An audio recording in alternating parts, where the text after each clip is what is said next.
Hi there, my name's Mike Pannell. I am the president of High Plains Railroad Preservation. We are a non-profit restoration group, been formed for about 4 or 5 years now, who appear to specialise in Union Pacific cabooses, but we also have a Pullman car, and we also do restorations for other people here as well, and store other items of rolling stock, and we have a bus here and some other things as well. But this is a former Atlas missile silo, built in 1960, used until about 1970, and that's also of interest just because of its history as well.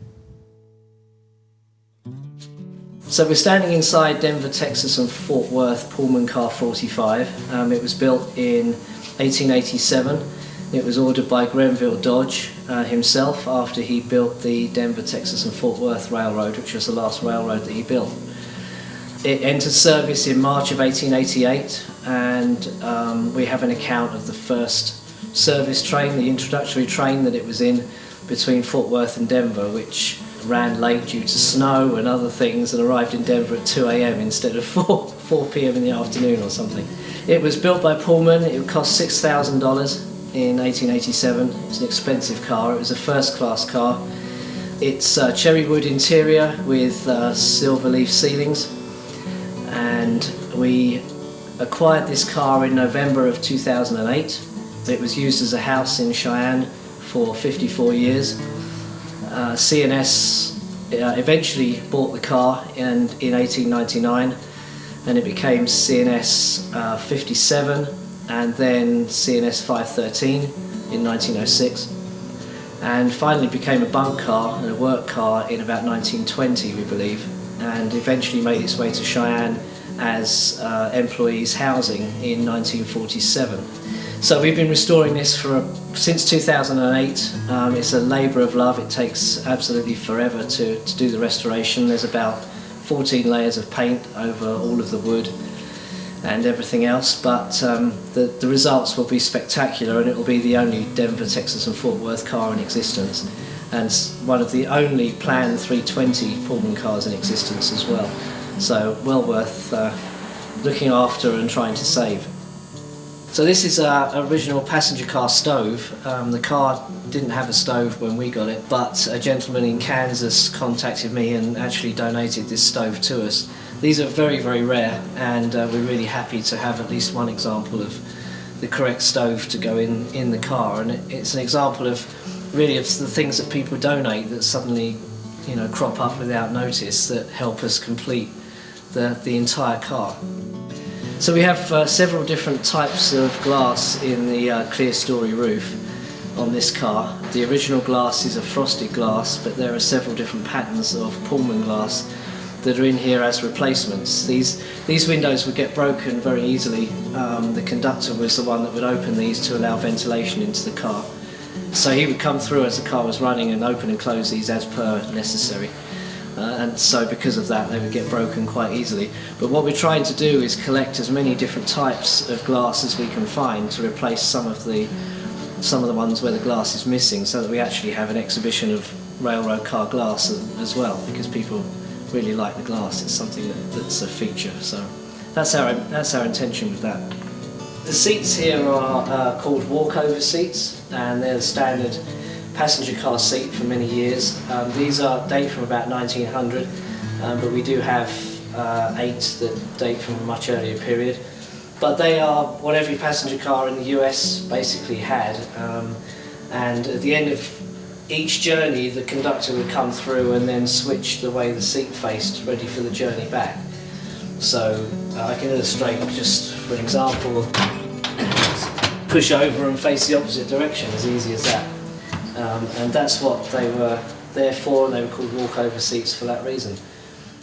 So we found lots of interesting things about the history of the car underneath the paint, including original numbers, subsequent numbers, and some original gold leaf from the Pullman Company from when it was built. So this door here is an original door to the car, and when we were chipping the paint on it we came across built by the Pullman Company, Pullman, Illinois, on the door, which was a really nice thing to find. Whilst we knew it was a Pullman car, things like that are just priceless to find. that they actually signed their own cars with a builder's name and that kind of thing. And then we found the numbers on and letters up here date from 1899 and then 1906, and they're also original, still underneath the paint, which was great to find. And there's some surviving gold leaf on the outside of the car as well, which is also interesting, and we haven't yet uncovered all of it, but it's all interesting history. It's more like archaeology really, and it's fascinating to find this stuff that people haven't ever seen before. These Pullman cars were, this one in particular is about 60 feet long, and they were 95–96% wood, including the frames. The frames are all wood as well. They were clad in poplar siding, and they used poplar because they didn't have to sand it, they could just paint it and prime it almost immediately. It was quick and easy to use. The corner posts are oak, and the siding on the end of the car is original. The siding along the sides is replacements because the original was too badly worn out to be used. The gold leaf on the ends has been reapplied by us from Pullman photographs. It's actually gold paint, it's not gold leaf, but it ties in with the rest of the gold leaf that we've actually found, so we do know how the car was decorated when it was originally built. We have found original wooden trucks for it now as well, which has taken us about 8 years to source those. So eventually it will be on its correct trucks and hopefully be used downtown somewhere for an exciting purpose of some description. But something for people to see. It's a Cheyenne car. We know it was used up in Cheyenne for some of its life as well as being a house. So it's important that we keep it here for people to see and to experience. So behind me is Denver Trolley Car 04, or .04. This is a job that we are doing with Wasatch Railroad Contractors and the City of Arvada and Empire Carpentry in Fort Collins. And we're using the space here at the silo to do this job because the trolley won't fit in the shop in town. But it's a 1908 Wober trolley car built in Denver, and it ended its life. It was the last trolley car working in Denver in 1950 between Golden and Arvada, so it's technically an interurban, as they would call it. And this is a full cosmetic restoration for the City of Arvada. It's been waiting in the wings for many, many years to be restored, and finally it's happened. And the plan is that it will go on show next to one of the metro stations in Arvada in its own building.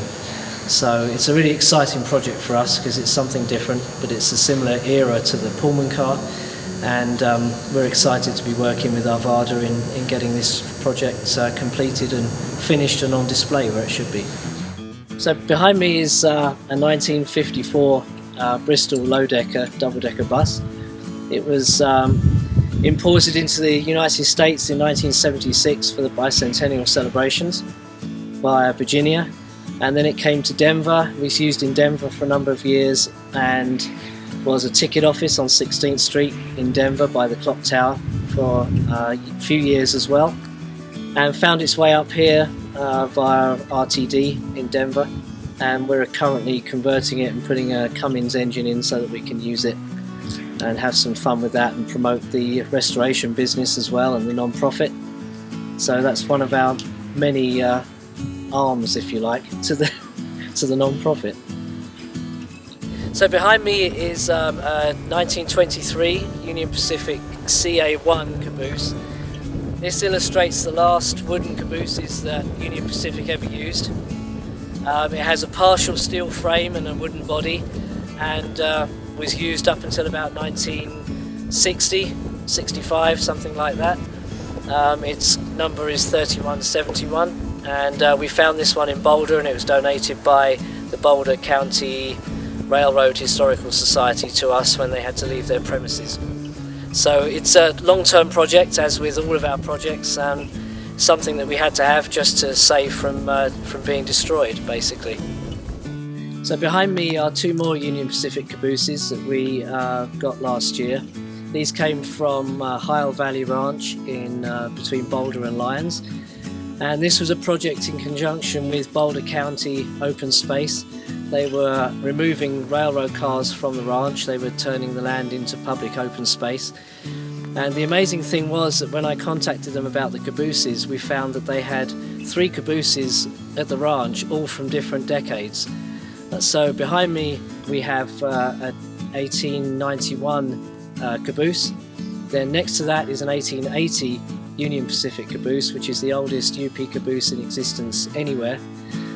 And we removed the 2 that we wanted, and they kept one that they wanted, and High Plains Railroad Preservation helped them restore correctly the caboose that was left behind, and the boxcar and the stock car as well. So it's been a really good project with Boulder County in how to restore and save things that would otherwise have been destroyed, and we're very proud to have been part of that project. And the open space opened actually officially last week, so if you go down to Hile Valley Ranch you can actually see the results of their labours and our labours as well on that ranch. So behind me is our first caboose that we restored. This was found derelict east of Cheyenne in 2012 and donated to us. We moved it and we restored it over a 4-year period, and we're still filling it with period correct artifacts to make it as accurate as possible. But it dates from 1913 and it's a UPCA caboose. Previous to the 1923 caboose, this was the style they had with 4 windows in the body side, and it represents an intermediate gap between the earliest cabooses and the last wooden cabooses that UP had. So this one, as I say, we've been restoring for a number of years. It's just come back here after 3 years on display downtown, so it's due for a repaint and then it'll be back out again somewhere else on display. We do have trucks for this one as well, but we don't have a permanent location, so we don't set up anything permanently because it costs too much to move it if we have to move again. In the meantime, the house frames that they're on keep them straight and means that they're somewhat portable as well, which is nice, so that people can see them. We can take them to places and put them on display. So this is the interior of a 1913 Union Pacific caboose, pretty much configured exactly as they would have been in service. We have the stove, which is coal-fired stove, and we have the conductors' desks in here, which they would have sat at when they were doing their paperwork. And then obviously when the train was in use, they were sat in the cupola, which was where they had to be, along with the brake handle and everything else that they could use if necessary. They kept equipment inside the benches. These benches have lids on them. I'll just illustrate that. And they would keep coal in here sometimes. They would keep any other equipment, including things like couplers. They had to keep spare couplers. Anything that they would come across on the road that potentially would stop a train, they had to keep spare parts in here to keep the train moving. They would have their food in cupboards under the cupola. They had an ice box under there as well. And then they would sleep on these benches when they were out on the road and out of hours, etc. They would use the caboose to sleep in. Each caboose was allocated to its own conductor, so very often the cabooses were internally customised to the conductor's wishes as well, so they would very much be a home away from home while they were out on the road. So very interesting places. None were really alike because of that, and the inside of the caboose is particularly fascinating to people because it's like the ultimate tiny house, so I imagine you would say. So we're still working on this one, but it's pretty much completed to as it would have been in service in 1913 onwards. We welcome visitors to our restoration site, and we would like to show people our projects in person. We particularly encourage people to come and help us if they feel they would like to, whether it's heavy restoration work or whether it's painting or anything along those lines, or you just want to come and visit. We have a very active Facebook page, High Plains Railroad Preservation Association. You can find us on Facebook, you can find us on the internet under highplainsrail.org. We often have fundraisers where we raise money for a particular part of a project or something that's perhaps like wheels that have come up suddenly that we didn't really expect to see and that have been offered to us. We offer the option to help fundraise, and we are a 501c3 non-profit. So, please come and see us and please contact us because we're very happy to explain what we do and show people what we do and get people involved in helping us. This kind of preservation is is really important because we're showing here, we have examples here of some of the earliest railroad history in the West, and we feel it's highly important to save this kind of railroad equipment for future generations to experience and to tell the story of why they were built, what they were used for, and what they actually achieved as far as railroads were concerned.